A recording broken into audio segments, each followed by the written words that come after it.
The dispute was always there. The plurality was always there. So now we are back to the question, with this kind of plurality, are we one? Who would like to start? You would? Please. I want to share a provocative statement. It did not appear in the videos for technical reasons, unfortunately. It was a second message from Rabbi Judith's side, who in the videos said, are we one people? Yes, no, maybe, sometimes. But in another video she recorded, her answer was, are we one people? No, of course not. They won't marry us, and we don't want to marry them. Our languages, our songs, our morality, our traditions are all different. We don't even compete for adherence. Our audiences are entirely different. The only thing that is the same is what we call ourselves. But that isn't a shame, it's a good thing. We don't want to be the same people as the rabid religious, and we don't want others to think we are. When they come out for anti-democratic, anti-civil rights, anti-women's rights positions, we need to speak up and say they don't speak for us. They don't speak for the Jewish people. We need to say that we speak for Jewish morality. If we want to speak for the Jewish people, we can. We don't have to compromise with their mishigas and appease them in order to do things together. We don't need to do things together because we're not together. We're separate. We are a different people from the same root, in the same way that baboons and chimps are different genuses from the same hominid family. And they don't marry each other either. So I'm curious for our panel's response. Many of us tend to be in the pro-peoplehood. I think we're one people. But there's a provocative argument to be made there that in many ways we're not. Yeah, I maintained that... Miriam, please into the mic for the broadcast. I maintained that the question was not a good question. That, in fact, it was a question that could harm the Jewish people and certainly harm secular humanistic Judaism, because there's an inherent idea that when you ask a question, are we one, that you want the answer to be yes. And everybody talks about the diversity. I think we all agree. But I want to start with the premise that we're diverse, that there are things that we share. But one, I'm not sure that that's a goal that we should aim for. Yes, please. Who would like to continue? Well, I can say what I said on the video. Please. So I made, the point that I made on the video, now you don't have to watch it, is that when you consider all the possible things that you could call the Jews, an ethnicity, a nationality, a religion, we're certainly not one in any of those categories. But the word peoplehood, especially, which is every time I type it into Word, it comes up with a squiggly red line under it. It's not a proper word. And I think in Hebrew, it's a brand new word, amiyut. This is vague enough and lacking in content enough that we can say we are one of those things. I prefer family because like a family, we sort of see ourselves as related. We squabble like family. We don't marry each other like family. All these kinds of things is very similar to family. So that's how I use the word peoplehood, like the word family. In the sense that it's vague and really difficult to pin down. That's what I think its strength is. Thank you. Yes. The difference between the Jewish people and the ape family is that the grandchild of a chimpanzee is going to be a chimpanzee. But the grandchild of an ultra-Orthodox Jew living in Maz Shearim may very well be one of us. And the great-grandchild of one of us may very well end up in Mea Shearim. So the boundaries around all the different sectors of the Jewish people are very, very fluid and very, very porous. So I think in that sense we could argue that we are all one people.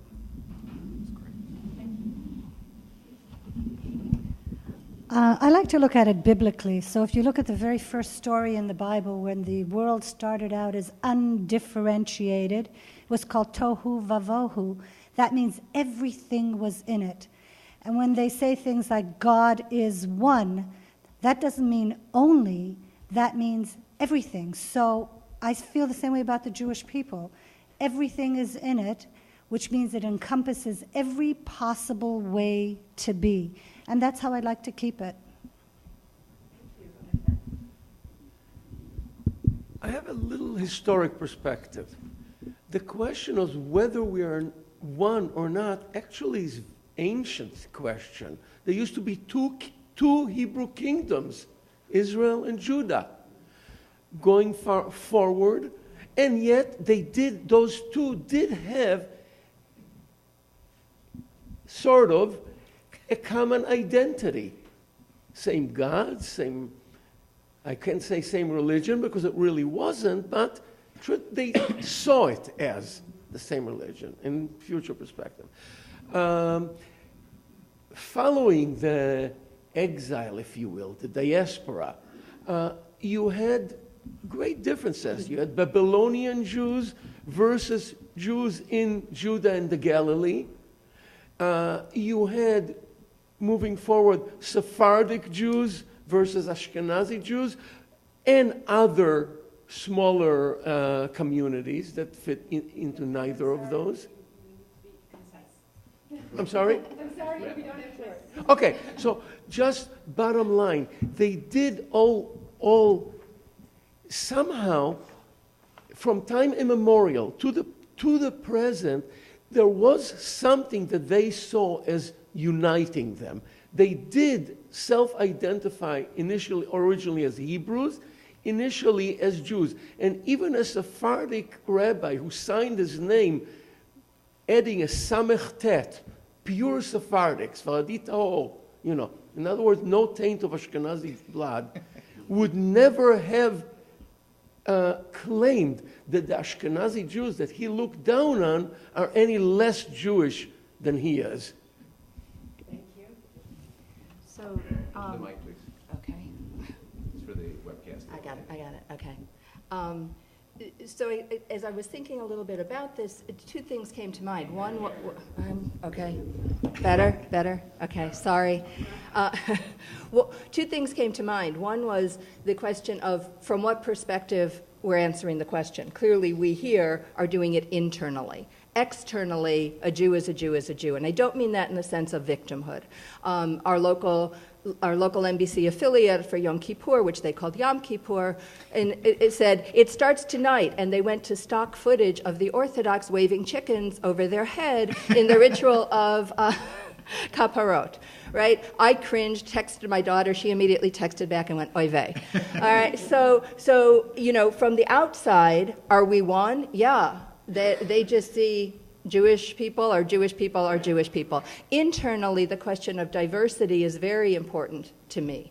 I think that there have always been plural Judaisms, and we have found a way to coexist. And I think that we need to continue to value that, state our position, and hold to our position. There tends to be, and I'll make it real quick, a tendency sometimes that the left needs to lean to the right. In other words, we need to accommodate in a mixed Jewish setting the more conservative elements so that they are more comfortable. And I think that we need to always articulate our viewpoint so that it is a valid seat at the table.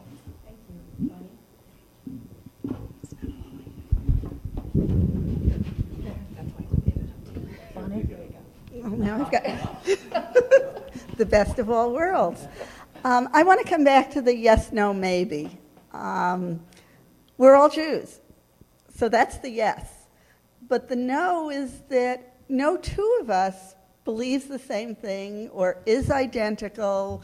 What we practice is different. What we do is different, even within my own home. My husband and I would interpret Judaism very differently, yet we're both here. And we both describe ourselves as humanistic Jews. So Judaism needs to be pluralistic. That's its strength. That's always been its strength.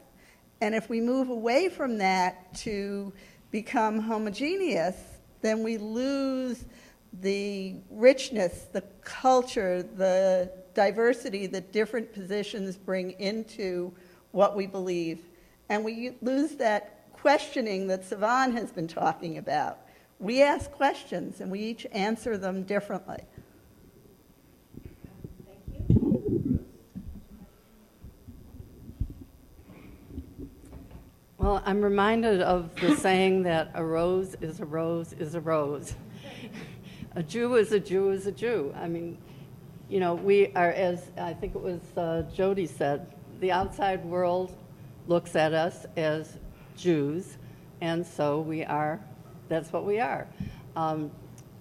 What meaning we give to that term, that is up to us individually.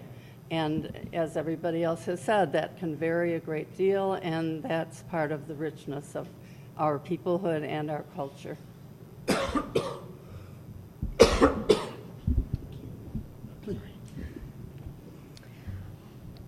In the statement by Judith Seid that started this off, she says that we're nothing like the ultra-Orthodox, and so it's a sign that we're not the same. But I think that her statement sort of undoes itself in that we care so much about how they represent us because, in a sense, we are, as Jody says, seen to be the same, but also I think internally we feel some kind of kinship with people despite the fact that we're so different from each other if they're under the Jewish umbrella. I think that the problem with the question, are we one people, is that Jews for too long have been concerned with the politics of who's in and who's out, and it has created so much heartache, and something our movement believes strongly in is being welcoming of those who intermarry and the children of intermarriage and the spouses of intermarriage. And this question is such a turnoff for those people because they're just trying to figure out, you know, what all this means. And when we start saying, are we one, are we many, what is that all about? I think it becomes a politic of exclusion, and I'm interested in inclusion. So now I want to speak for myself instead of for Judith. One of the challenges that we faced in our movement is that sometimes we're ahead of the game. We've been supportive of intermarriage and intermarried families since the 1970s. In the same era the Reform movement was condemning rabbis who would perform them, we authorized and encouraged rabbis to perform them. We have been ahead of the game in who is a Jew. 25 years ago, our International Federation issued a statement saying a Jew is anyone who identifies with the Jewish people, history, fate, culture, and future. So we said what people are beginning to explore now, but people also said it before. What we did was try to translate that into a community setting. What would it mean to have a congregation where you're not disturbed if children celebrate Christmas as well as Hanukkah? What would it mean in a congregation if the child wants to explore their family tree and they explore both sides of their family tree? As Rabbi Moss explained so beautifully on Friday night when she helped a student explore a Chanukiah that included both her non-Jewish grandmother and her Jewish grandmother in her panoply of heroines. This is what we've tried to do all these years, is to deal with the reality of a diverse Jewish people and a diverse sense of peoplehood. Now the challenge is, you know, Denise points out that we care what the Orthodox think, and some might say, well, but the Orthodox don't care what you think. Except they do. They get so angry with us because they know on some level that we are connected to them. And so that's one of our challenges, is to turn that anger, to turn that animosity, that taking of all of Israel is responsible one for the other in the negative sense, that I'm stuck with your sins. Now we have to take it positively to understand I can learn from you, you can learn from me. There will be some who will not listen, but we can always listen. I think that's the strength that we bring to this discussion. So before we, I'm going to ask for the podium again, and because we still have a PowerPoint, and which we need to finish. No, we're not done. So we're going to need that back on. But so I'm going to need help with someone to do that, because if not, there won't be a PowerPoint. But I wanted to say something else before we go into. This is working. Before we go into the summation, because I understand that we don't have a lot of time. I think that cultural Judaism is really the only inclusive Judaism. Only cultural Judaism can say that religious Judaism is part of a culture. You cannot determine that religious Judaism is inclusive when there are people who do not feel part of religious Judaism. But if you take a term like cultural Judaism, and I don't know of another one, then that is a completely different approach. And I want to tell you that a few years ago, when we did one of our ordination ceremonies in Jerusalem, we met at something which is called the Ethical Center in Jerusalem. And there on the stage, there was a Reform rabbi, and a secular rabbi, and a conservative rabbi, and a Reconstructionist rabbi, and an ultra-Orthodox rabbi. And he got up and he said, you know, this is the first time ever that I was able to come to a meeting with Reform conservative rabbis because of this secular rabbi. And he said that because he said, I can accept the fact that we are part of a culture, but I cannot accept the fact that we disagree with another way of interpreting my religion. So not in a way, he said it very clearly. He said, here I feel at home. And that was so moving, but possibly very, very true. So I wanted, before we sum it up, I wanted to know if anybody wanted to react to something that somebody else said just before. Yes, Eva, please. I'm sorry, but I didn't appreciate the comparison with apes and chimpanzees. Coming from a Hasidic home myself and having arrived finally home in humanistic Judaism, I think that one of the most important things we need to do in the recognition of our diversity is to, number one, understand. So we have to learn about other movements within Judaism. And number two, we need to be not tolerant, we need to be accepting that there's a variety of different people. Even within humanistic Judaism, we don't all agree. We need to learn to be a lot more respectful. And the fact that we're not necessarily respected by some of those movements is irrelevant. It's like you don't do what the wrong side may do, you do what we feel is right. So I'd like to see us being much more understanding and respectful of the diversity within Judaism. I wanted to mention one other detail in response to what Natan said. It was on the videos that some here didn't see. When our people began, we were many. We were many tribes. And the way we created a nation was we invented a common ancestor. We called him Father of Many, Avraham. And so we began as many, and we began by creating a peoplehood. So if we are talking today about a peoplehood, we have so much more reason to believe it now than we did when we started, because we have so many centuries of common experience and linguistic roots. The challenge is, and we'll talk about this in our next session, is how we maintain a sense of unity, connection to each other in the multicultural world that we are moving into. After all, we have more that separates us today in some ways, in culture, in values, in language, in experience, being a citizen of a Jewish state or being a minority in a diaspora, very different, and some would reject the term diaspora. They simply don't believe that they are in diaspora anymore.